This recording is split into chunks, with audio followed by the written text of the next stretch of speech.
Can y'all hear me? You look great. You smell great. I'm not going to waste a lot of time because this is about to be a really important conversation. So what I'm going to do is simply invite you to what we here at Essence call Chief to Chief.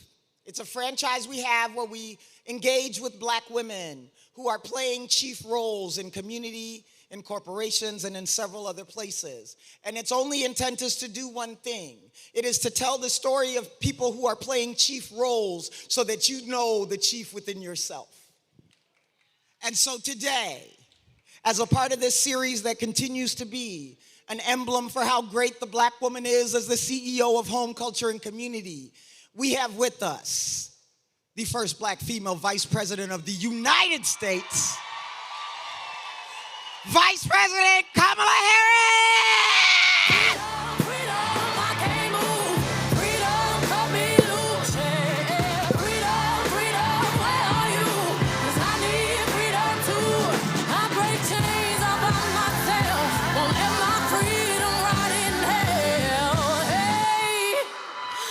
Keep on running, cause the winner don't quit on themselves. That's y'all vice president. Now listen here. We time constrained. I don't need to say nothing else.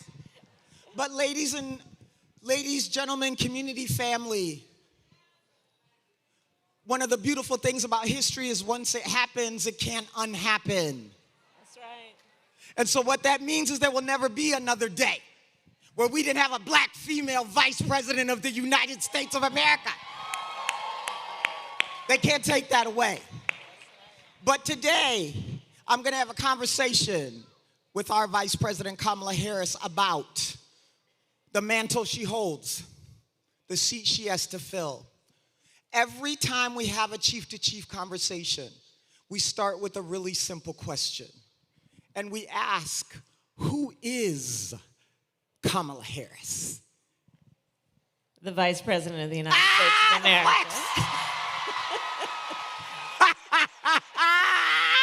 She said, in case you didn't know.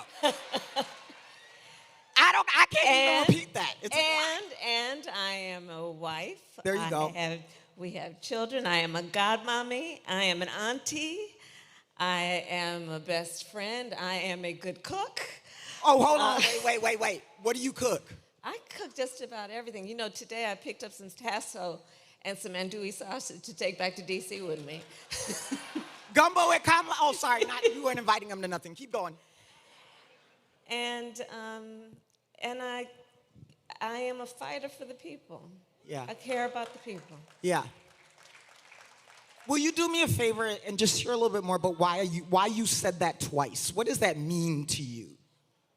So I am a child of parents who met when they were active in the civil rights movement, marching and fighting for justice.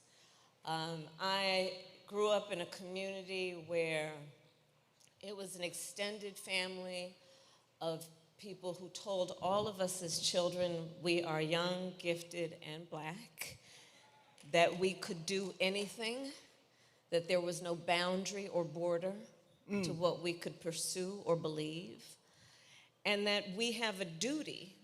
It's not about that you have the charity, it's about duty to give back to your community, to know that you've been pulled up and each one must then pull one. And so living a life of service is something that I was raised to feel a sense of responsibility to do, as do all of us in various ways. And for me, it's an elected office. And some of that happened in the Bay Area. I mean, maybe just a little bit of your life happened over there. I was born in Oakland, California. Tell them the story of public service coming out of the Bay Area. I am also a proud HBCU graduate. It must be noted, the first HBCU vice president of the United States. Listen, there's HU or something like that. You know. I was just checking. Don't come for me, y'all. But your journey started in the Bay Area in this life of public service. Yes. Where does that start for you? You talked about it being important for your parents, but like what led you to stay in that path? Because you did quite a few things in California. Well, there are a number of things. I was in extended family. Our second mother, Miss Regina Shelton, and my Louisiana family is here. She was from Where they at? Palmetto. They were here earlier. They're not. There they are, and we lived on the apartment above Okay. Miss Shelton's nursery school. Okay. So she ran the nursery school. Okay. And she was part of that flow of folks from the South that moved to California. Yep. So she ran this nursery school. We lived in the apartment on top, and she was a matriarch for the community. And we would work at the nursery school as young people. And I would watch Miss Shelton as she would nurture and advise a young mother. I would watch her as she would counsel young parents on how to get through when times were rough. And I would see, and I saw in my mother the same type of person, my uncles, the same type of people. You know, my Uncle Sherman, who was one of the first black graduates of Berkeley Law School, who every time anybody in the community had a problem, they'd say, call Sherman. Sherman will help you figure that out. And so I was raised by and among a bunch of people who really felt a responsibility to give and to serve. Yeah. And it was expected of all of us that we would do the same. Yeah. And that is the life I've chosen to live. So, go ahead. Because I think many people understand, especially for black, right? We live in community, and the lawyer in the community is everybody's lawyer. That's right, for every reason. The store owner is everybody's store owner, whether you got money or not, you get an IOU, all those sorts of things. And so I think it is very familial and selfless to exist in black community. When you think about then, and one of the things we are hearing a lot in this season is about how consequential this election season is. That is a word that's being used a lot, but means something different as we look at what this particular season will leave us with if it doesn't happen in a way that this community needs to participate to make it happen. Tell us a little bit about what consequential means in this time and why this consequential is very different than any other one we've had in recent history. Caroline and everybody here, this is probably the most significant election of our lifetime. You know, we have said it every 4 years, but this here one is it. We are looking at an election that will take place in 122 days. 122. Where on one side, you have the former president who is running to become president again, who has openly talked about his admiration of dictators and his intention to be a dictator on day one, who has openly talked about his intention to weaponize the Department of Justice against his political enemies, who has talked about being proud of taking from the women of America a most fundamental right to make decisions about your own body. And then last week, understand, sadly, the press has not been covering it as much as they should in proportion to the seriousness of what just happened, when the United States Supreme Court essentially told this individual who has been convicted of 34 felonies that he will be immune from essentially the activity he has told us he is prepared to engage in if he gets back into the White House.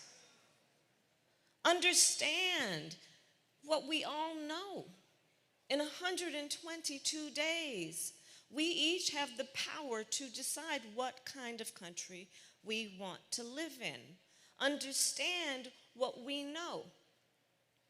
When there has been a full-on intentional attack against hard-fought, hard-won freedoms and rights. When I talk about the family that raised me, yes, they took me in a stroller as they were marching and shouting for justice, knowing that justice will not be achieved unless we are prepared to march and shout and fight for it. And one of the ways we do that is through our vote. This here election, let's think about the significance of the United States Supreme Court.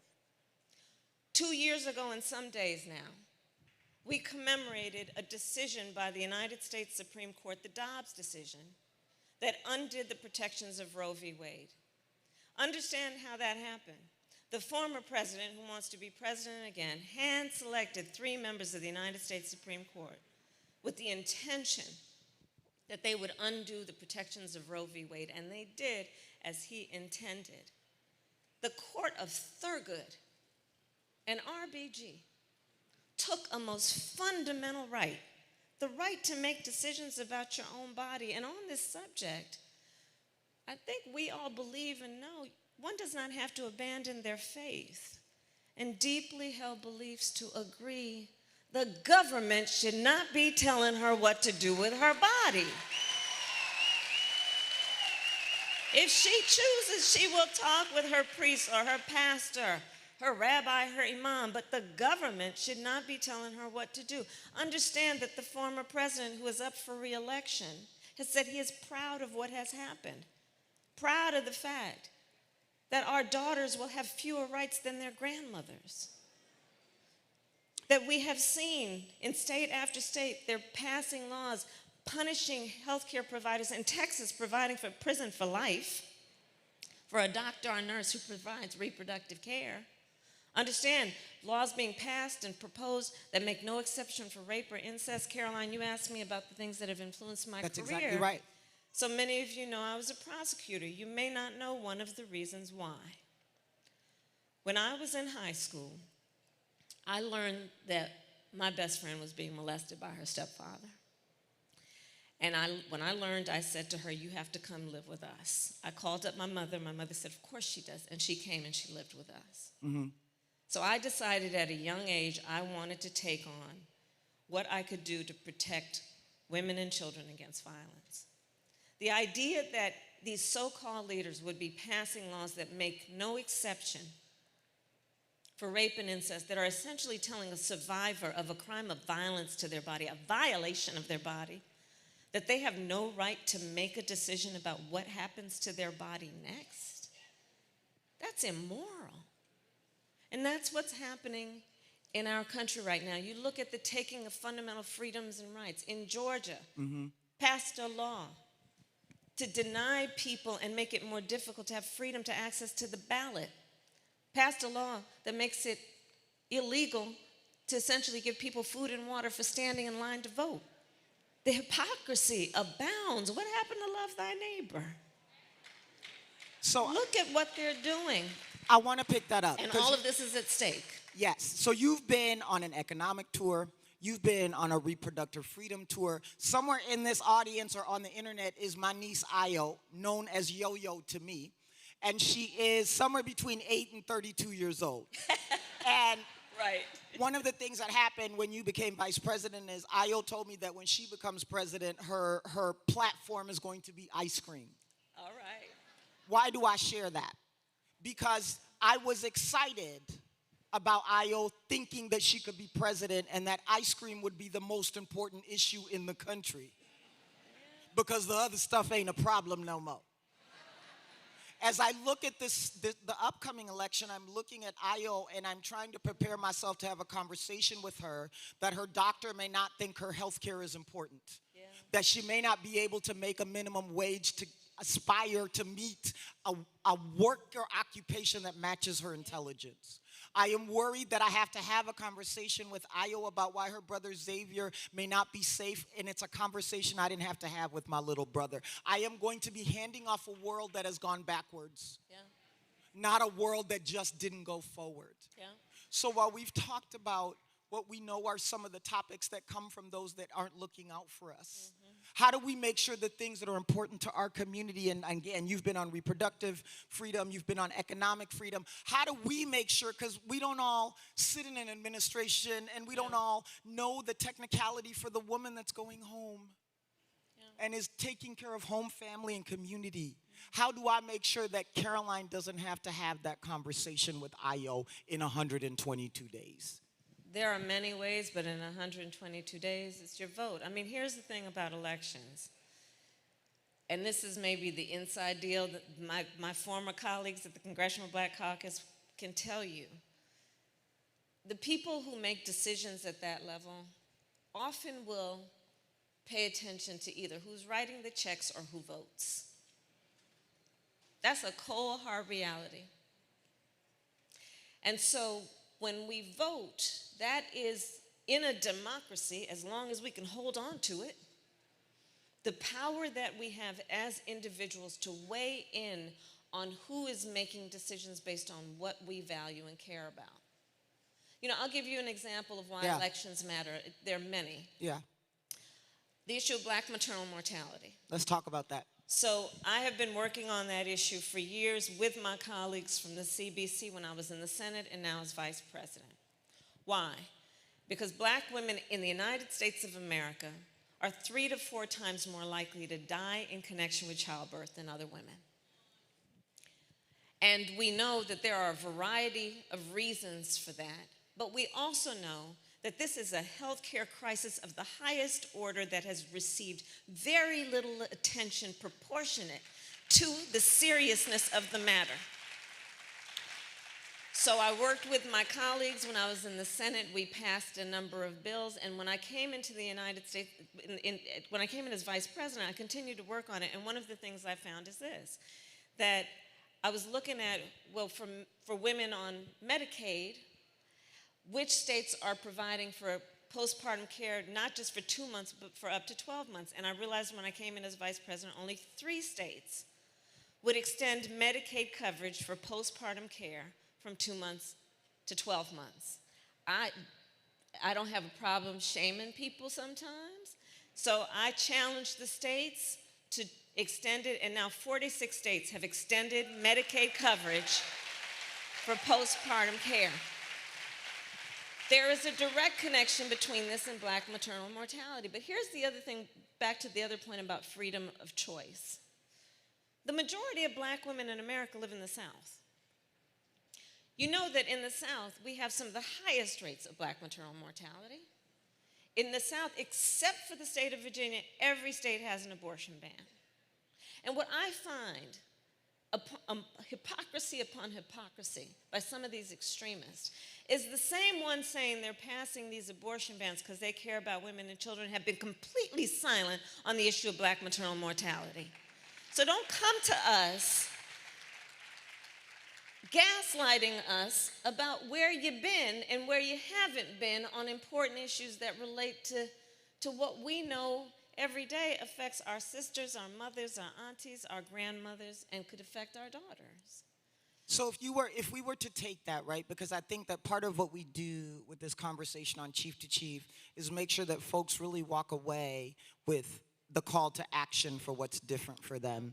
You talked about this engagement in voting and civically, and there are folks in this room that probably have voted, and there's folks in this room that maybe haven't voted, but what are they to see from the vote? Go in 122 days and vote, but what will be different for them if they do, so that those that maybe are considering not doing have a reason to get up that day and do it as well? So what we know is that you can have an idea of what will happen when you look at what has happened. So I'd ask people in the room to raise your hand if you relieve student loan debt relief because you voted in 2020 and Joe Biden and I came in office and were able to forgive billions of dollars of student loan debt, understanding how it impacts all communities and especially ours. I would ask anyone to think, and you don't have to tell anybody about this, have you or a family member suffered from medical debt? We are in the process of saying that no longer can medical debt be counted against your credit score. Right. Because you see, we came in office and we knew, because we are of and care about the people as opposed to the richest billionaires, which is who the former president gave a tax cut to and then created one of the largest deficits our country has ever seen. We know medical debt comes about because most often, a medical emergency, which nobody invites upon themselves or plans for. And it can result in tens to hundreds of thousands of dollars in expenses that you did not plan for and create debt. And then would be used against your credit score. What is your credit? Most people know the number of their credit score like you know your weight. especially with all those apps now, right? That was shade. Right. That was shade. Right. We're going to talk about that later. But the credit score makes a decision then about who's eligible for a car loan or a small business loan or getting an apartment lease. And what's wrong about medical debt being used in the credit score is the credit score is supposed to be a measure of whether you're responsible with money. A medical emergency is not about that issue. What we have done to cap the cost of insulin at $35 a month. Raise your hand if you have a family member who has diabetes. Right. And what we know is that black folks are 60% more likely to be diagnosed with diabetes. We cap the cost of insulin at $35 a month. We have finally allowed Medicare to negotiate drug prices with the big pharmaceutical companies to bring the cost down. So I say, look at what we've done to know that when you voted in record numbers, people voted in record numbers in 2020. This is what was able to happen. And when everyone votes in those numbers again in 122 days, we can see it through. And seeing it through includes what we intend to do to raise federal minimum wage, what we intend to do to bring down the cost and make affordable child care a reality for all families. We have said 7% of your income should be, not more than 7% of your income should have to go for child care. What we are in the process of doing for affordable housing, both for renters and those who want to be first-time homeowners. We have a plan. We need Congress to agree that if you are the first generation in your family to seek home ownership, you'll get a $25,000 tax credit to help you with the down payment. So one of the things that the Essence brand specifically represents is over 5 decades of a legacy of showing, demonstrating, and equipping the black woman with the power and influence she has on all. That's right. When she turns her head left, the world turns left. When she decides to do something, other people decide to do it at a different price than they're paying her to do it. I'm sorry, different speech. The value of what she delivers is not always returned at the value of what somebody who mimics what she did is delivered. Right.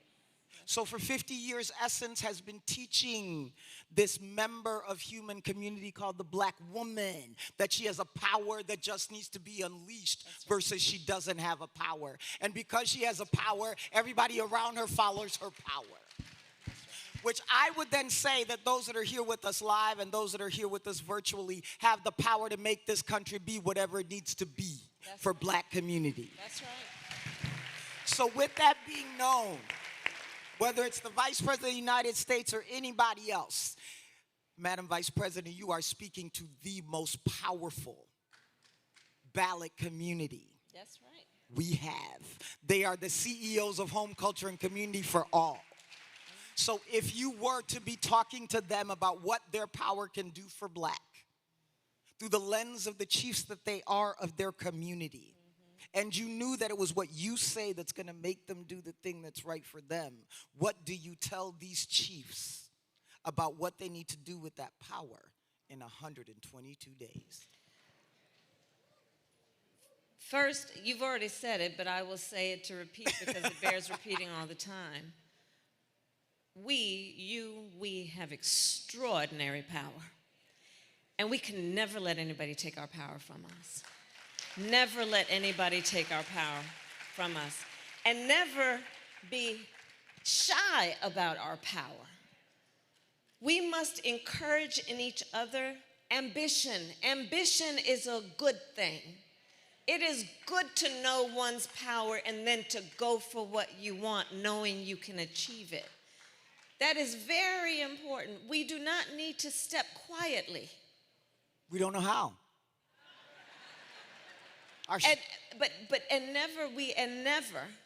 Never allow the circumstances or the situation that we know we experience, whether it be pay gaps or anything else, to make us feel small or alone. I'll say in particular to the younger women who are here, you are, on many occasions in your life, going to be in a room where you will be the only one that looks like you or has had your life experience. And what I demand of you is that you always walk in those rooms with your chin up and your shoulders back, knowing everybody here is in that room with you, expecting that you will carry the voice that is the strength and power of your voice. I will beseech you, don't you ever hear something can't be done. People in your life will tell you, oh, it's not your time, it's not your turn, nobody like you has done it before. One of the things I love is they'll say, oh, it's gonna be a lot of hard work. That ain't Don't you ever listen to that. I like to say, I eat no for breakfast. I don't hear no. I don't hear no. And don't you either. I'm stupid. I'm trying to think what my breakfast word is. I need some time. I don't have one, but I'm sure there's one there. Well, so as we close this conversation, but not this topic, as a person who has responsibility to be guide and guardian of this cultural artifact we call essence, that belongs to our community, there has never been a more urgent time for the CEOs to make the decisions they have the powers to make. There has never been a bigger time for you to believe that you can shift the circumstance of the community that you have, not just past survival, but to exactly what it should be based on how you contribute and exist. So I'm asking you, as being a part of that community, to not do anything unearned and do everything to understand what will happen if in 122 days you go vote. Because what happens after that will be a conversation you have to be ready to have. Right. Do you know which one you want to have? Ladies and gentlemen, first black female vice president of the United States, Kamala.